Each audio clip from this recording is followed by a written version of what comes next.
Oh, I did not want to do this game. Let me tell you this.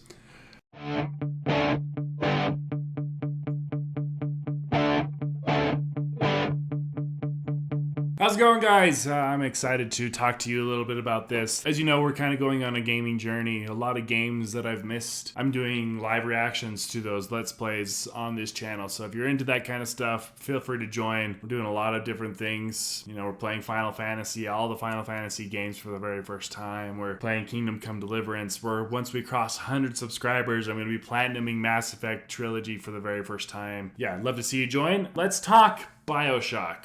And I kind of wanted to preface this before jumping on here and talking about my experiences that I'm not a horror player. I know BioShock technically isn't really a horror game. You kind of have ways to defend yourself. You kind of become like a super powered person, so you're not like at the whims of the creatures, the people that you're fighting in this game, but it is a game that scares the crap out of me. And I don't do scary very well when it comes to gaming. I have very little experience playing games that scare me. I think the only other game that comes to my memory is when my buddies and I played Alien Isolation in college, and I didn't even play. I just kind of sat and watched them play the entire time. So that's where I'm coming into this playthrough. I knew that BioShock was one of the greatest games ever made. I had one of my best friends tell me all the time that this is his favorite story and I should give it a shot. And you know, I bought it and it sat there in my library for months, and I was like, I'm gonna get to that eventually. But like, also, I went into this completely blind. I didn't know anything about it. I don't know any of the story from the future games. I didn't know the major twist in the game. But I did know that there was something that people would always say, that BioShock story is amazing for some specific reason. I didn't know what it was. So that was I was fortunate that I avoided that. So let's hop into it. So what is BioShock? You start off and you're this protagonist. His name's Jack. He lands, he kind of survives a plane crash at the very beginning of the game, and you swim to safety and you get to this kind of building, and it brings you to like the depths of the Atlantic in 1960. And that's where you're first introduced to the city of Rapture.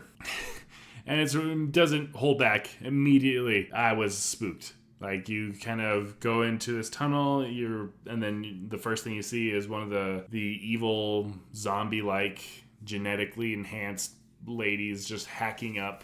They're called the splicers. I believe she's a spider splicer specifically, and I did not like those. Did not like those at all. Splicers. Not my friend in this game. You end up in Rapture. You see this kind of thing happen in front of you. And then all of a sudden there's a radio to your left. And you pick up the radio, and there's this guy on the other end. His name's Atlas. And he's going to say, hey, we're going to protect you. We're going to get you to somewhere safe. As long as you follow me along, do what I say, and you'll be fine. So you kind of do that for the first part of the game. Stuff's kind of unraveling. You get to introduce the little sisters, are protected by the big daddies. And honestly, so going into this game, I was going to say, I'm going to play it on hard. I'm going to play it on hard and really kind of experience it. I think that helped the anxiety that I was having playing this, because, man, it was tough to get into it, and I would die a lot, and I was like, I'm really struggling with my fear, and then also the struggles with the game.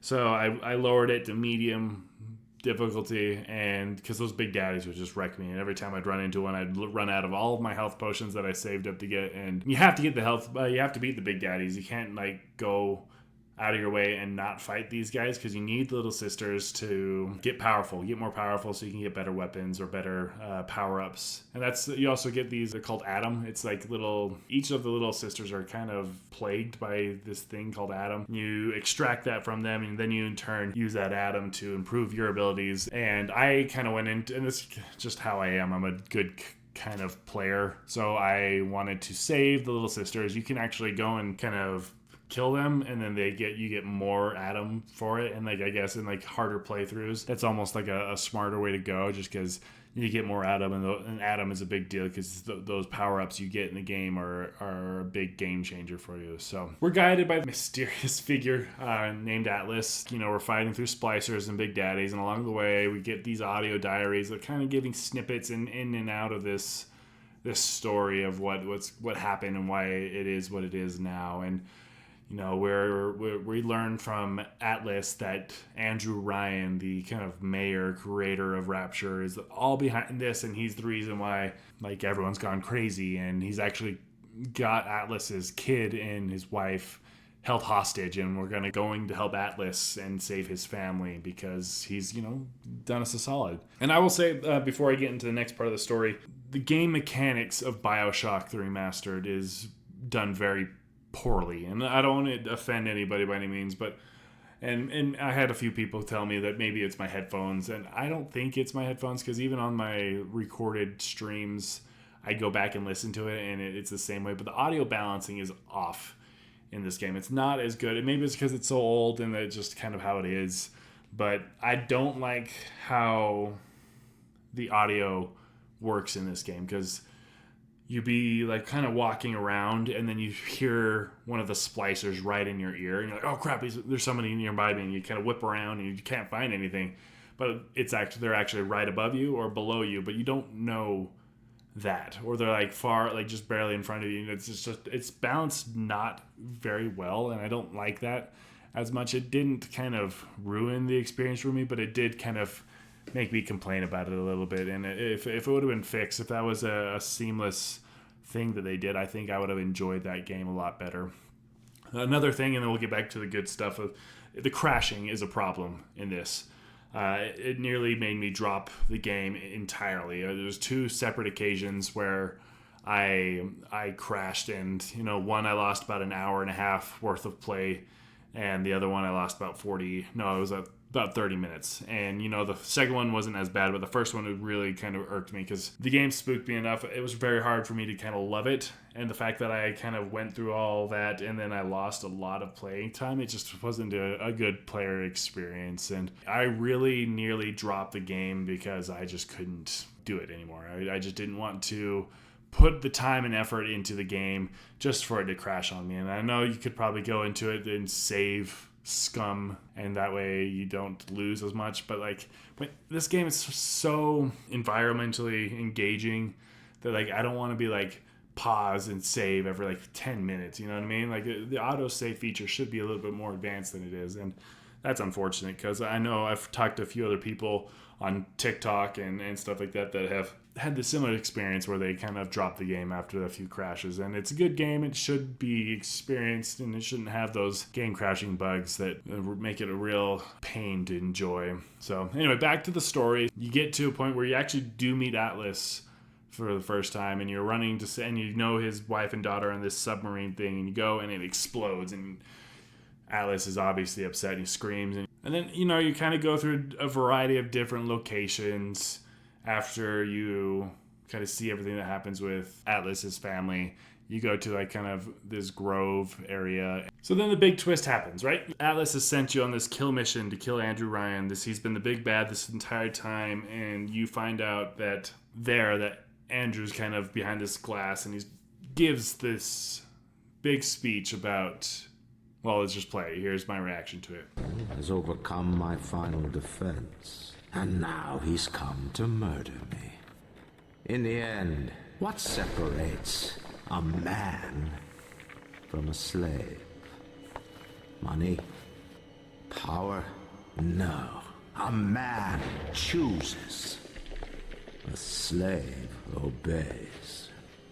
You think you have memories. A farm, a family, an airplane, a crash, and then this place. Was there really a family? Did that airplane crash, or was it hijacked? Forced down by something less than a man, something bred to sleepwalk through life until they are activated by a simple phrase spoken by their kindly master. Was a man sent to kill, or a slave? A man chooses. A slave obeys. Come in.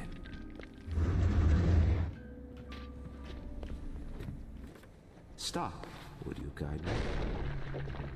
Would you kindly? Powerful phrase. Familiar phrase. Would you kindly?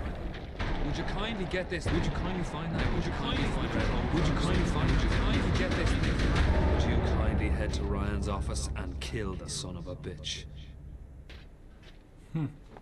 Sit, would you kindly? Stand, would you kindly? Run. Stop. Turn. A man chooses. A slave obeys.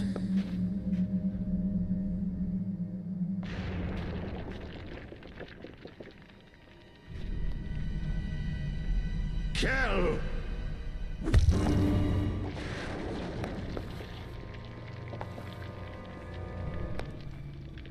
A man chooses.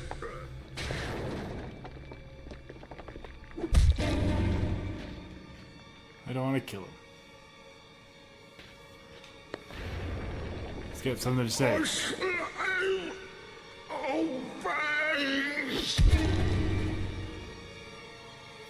Going all Joel on them.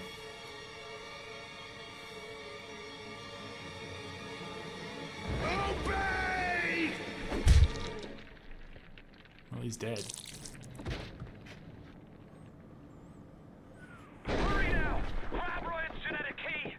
So the surprise happens, you know, you find out that Atlas is actually behind this whole thing, right? You're indoctrinated in this "would you kindly" phrase that Atlas has been just telling us this entire time is actually a key phrase to, you know, make us do whatever he wants. And we also find out that our main character is the illegitimate child to Andrew Ryan. And like, now, how were the illegitimate son for Andrew Ryan is a little complex, and I'm gonna really try my best to explain this to you guys as best as I can. So, 1956-ish, Andrew Ryan had a partner. Her name was Jasmine Jolene, and she was pregnant. Andrew Ryan kind of discarded her, and after that, Frank Fontaine, who is Atlas that we know in the game, bought the embryo and kind of genetically modified it to age our main character, Jack, quickly. So he's an adult, and so he can like kind of indoctrinate him and send him on this kind of journey to kill Andrew Ryan. And it's super complex. There's a lot of things that I still don't really understand, but I do find it really interesting that they were able to kind of leave that under wraps and let you find out at the end of the game.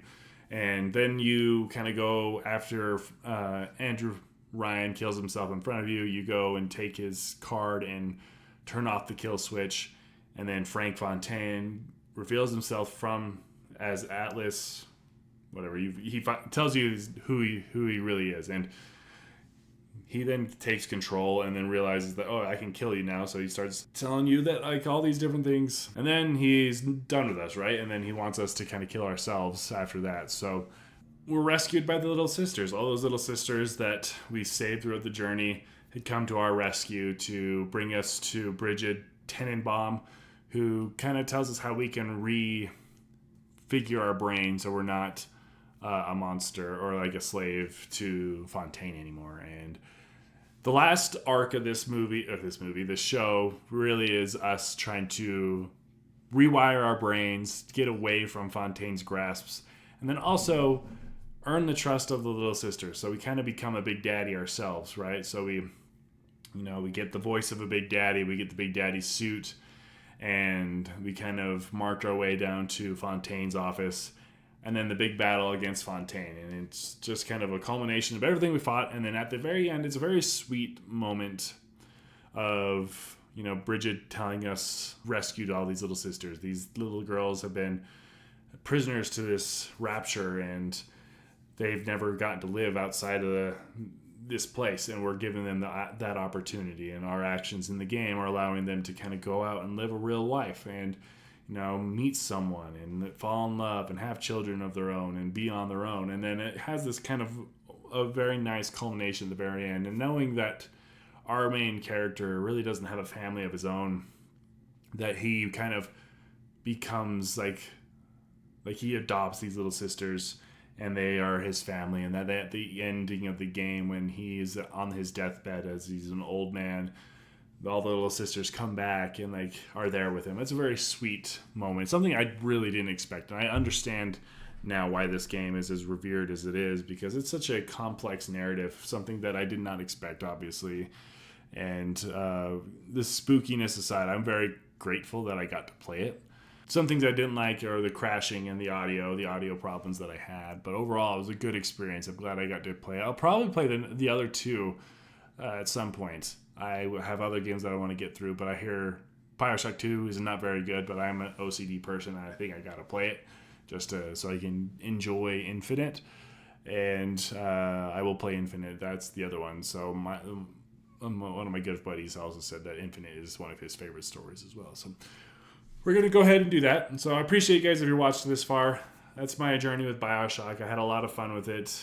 It was definitely something that I probably would never have played if it wasn't for this channel. So this is review number 4, game number 4 on the channel. I'm very grateful for this. The channel's kind of really exploded this month of July, and I really do appreciate you guys. We've gotten over 64 subscribers.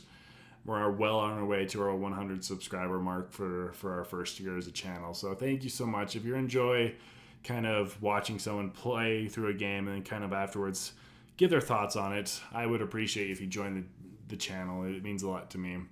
And yeah, so we're going to keep going, keep doing what we're doing. Feel free to join along. We have a new playthrough going on right now. Whatever it is, we got something going on. So I appreciate you guys. Thanks so much. It means a lot that you're here. And until next time, take care.